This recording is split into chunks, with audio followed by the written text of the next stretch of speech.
அனைவருக்கும் வணக்கம். Welcome to தமிழேசா. டியர் ஃப்ரெண்ட்ஸ், நீங்க இப்பதான் எங்களுடைய வீடியோ பாக்குறீங்கன்னா லைக் பட்டனையும் சப்ஸ்கிரைப் பட்டனையும் அழுத்துங்க. தங்களுடைய கருத்துக்களை தெரிவிக்க கமெண்ட் பாக்ஸ்ல பதிவிடுங்க. உங்களுடைய நல் ஆதரவை கொடுத்து எங்கள் பணி சிறக்க உதவுங்க.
F414 EPE ஆனது தேஜாஸ் MK2 மற்றும் DEDPF ஃபிளீட்டில் பொருத்தப்பட்ட எந்த கட்டமைப்பு மாற்றமும் செய்ய தேவையில்லையாம். ஆமாங்க, இந்தியாவுடைய 5th ஜெனரேஷன் ஆம்காப் ஃபைட்டர் ஜெட் திட்டத்திற்காக 116 நீட்டான் மேம்பாட்டு செயல்திறனை என்ஜின் அல்லது EPE பேஸ்லைன் F414 என்ஜின்களை இணைச்சு உருவாக்குவதற்கான அதனுடைய சமீபத்திய வளர்ச்சி வசதிகளை உயர்த்தி ஜெனரல் எலக்ட்ரானிக்ஸ் ஆபீசர்கள் EPE மாறுபாடு பின்தங்கியதாக கூறினாங்க. இங்க பாருங்க, EPE என்பது Recent Officer to Co-Develop a 116 kN Enhanced Performance Engine, அதாவது 116 kN மேம்படுத்தப்பட்ட செயல்திறன் கொண்ட என்ஜினுங்க. இவை இணக்கமானது மற்றும் ஏற்கனவே அடிப்படை F414 என்ஜின் மூலமாக இயக்கப்படும் விமானங்களில மீண்டும் பொருத்தப்பட்டிருக்க முடியும். ஆமாங்க, பின்பக்க லோயல் ஃபியூஸ் லெக் அல்லது அதன் என்ஜின் பே பிரிவில் எந்த மாற்றமும் தேவையில்லைங்க. EPE ஆனது அடிப்படை F414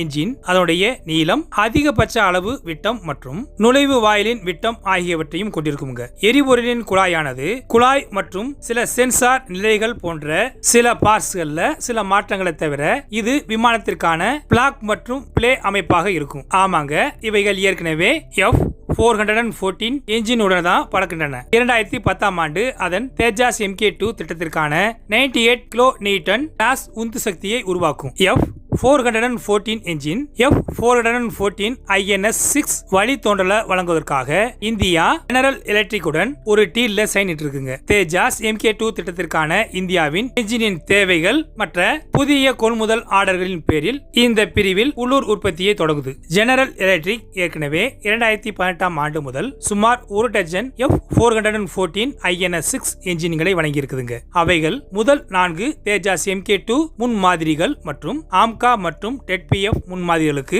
யூஸ் பண்ணப்படுங்க. ஜெனரல் எலக்ட்ரிக் ஏவியேஷன் நிறுவனத்தின் ஆசிய பசிபிக் பிராந்திய ராணுவ அமைப்புக்கான துணைத் தலைவர் யாங்சோ கிம் சமீபத்தில் ஹார்ட்கோர் பிரிவு உட்பட 100% டிரான்ஸ்பர் டு டெக்னாலஜி கொண்டு 160 to 120 kN என்ஜினை உருவாக்கக்கூடிய EPE என்ஜினை இணைச்சு உருவாக்க, அதாவது இந்தியாவின் ஆம்கா MK2 திட்டத்திற்கான அடிப்படை F414 என்ஜினை தயாரித்து பெற இந்தியா முன்வந்திருப்பதாக ஜெனரல் எலக்ட்ரிக் ஏவியேஷன் நிறுவனத்தின் ஆசிய பசிபிக் பிராந்திய ராணுவ அமைப்புக்கான துணைத் தலைவர் யாங்சோ கிம் உறுதிப்பட கூறியிருக்கிறார்கள்.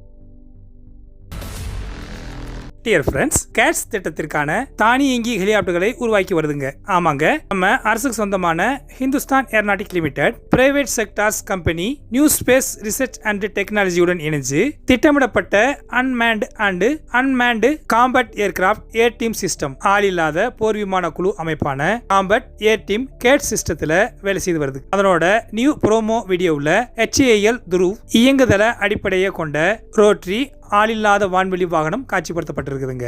ALH Dhruva RUAV air launched flexible asset swarm ALFAS loitering munition ammunition வெடிமருந்துகளை அறிமுகம் செய்வதை அந்த விளம்பர ப்ரோமோ வீடியோவில் பார்க்கலாம். ALH த்ரூ RUAV ஆனது ஹெலிகாப்டர்களை சுமந்து செல்லும் திறனை கொண்ட போர் கப்பல்களில் இருந்து புறப்படும் மற்றும் தரையிறங்கும் திறன் உடையது என்று முன்னாடி காட்சிப்படுத்தப்படாதவைகளை லேட்டஸ்ட் கேட்ஸ் திட்டத்தில் இப்ப கூடுதலா சேர்க்கப்பட்டிருக்குதுங்க. 2000களின் பிற்பகுதியில் HAL உடைய சட்டக் ஹெலிகாப்டரை அடிப்படையாக கொண்டு novel rotary unmanned aerial vehicle novel rotary ஆளில்லாத வான்வெளி விமானத்தை உருவாக்க இஸ்ரேல் ஏரோஸ்பேஸ் இண்டஸ்ட்ரீஸ் இல்லாட்டினா IAI-உடன் இணைஞ்சிருந்தது. ஆனா பின்னர் வேறுபாடுகள் மற்றும் பழமையான செட்டக் ஹெலிகாப்டருடைய ஃபிளீட் காரணமா இந்த திட்டம் கைவிடப்பட்டதுங்க.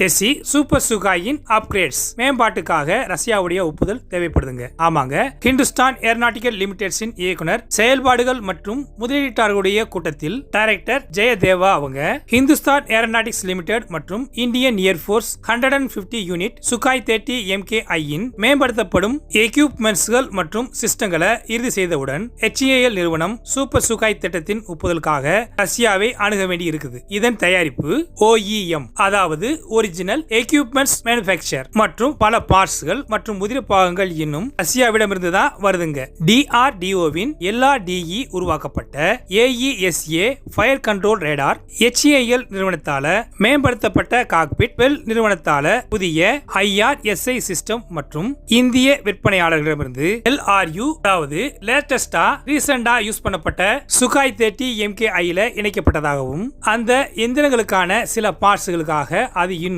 ரஷ்யாவே நம்பி இருக்குதுங்க. இப்ப இருக்கக்கூடிய சூழ்நிலை ரஷ்யாவின் பேங்கல் மீது வெஸ்டர்ன் கண்ட்ரீஸ் பொருளாதார தடையை விதிச்சிருக்க காரணத்தினால பணம் செலுத்துவது அதாவது பேமெண்ட் செய்வது நிறுத்தி வைக்கப்பட்டிருப்பதாலையும் இந்தியாவுடைய Su-30 பிளீட்டுக்கான உதிரி பாகங்கள் வழங்குவதற்கான அனுமதி முந்தைய கால அளவை ரஷ்யாவால பராமரிக்க முடிந்தது என்பதை HAL நிறுவனம் மற்றும் IAA உறுதிப்படுத்தி இருக்குதுங்க. ஆனாலும் நெக்ஸ்ட் மந்த் ரஷ்யாவின் இன்வெஸ்டருடன் பேச்சுவார்த்தைகளை நடத்தியதுக்கு பின்னால நிலுவையா இருக்கக்கூடிய பணத்தை அனுப்புவதற்கான அதாவது பேமெண்ட் செய்வதற்கான வேலைகளை நடைமுறைப்படுத்தும்னு HAL நிறுவனத்துடைய இயக்குனர் ஜெயதேவா உறுதிப்படுத்தி இருக்காருங்க. இதே மாதிரி செய்தியோட நாளைக்கு சந்திப்போம். நம்ம சேனலை சப்ஸ்கிரைப் பண்ணுங்க, லைக் பண்ணுங்க, ஷேர் பண்ணுங்க, உங்க கருத்தை கமெண்ட் பாக்ஸ்ல தெரிவிங்க.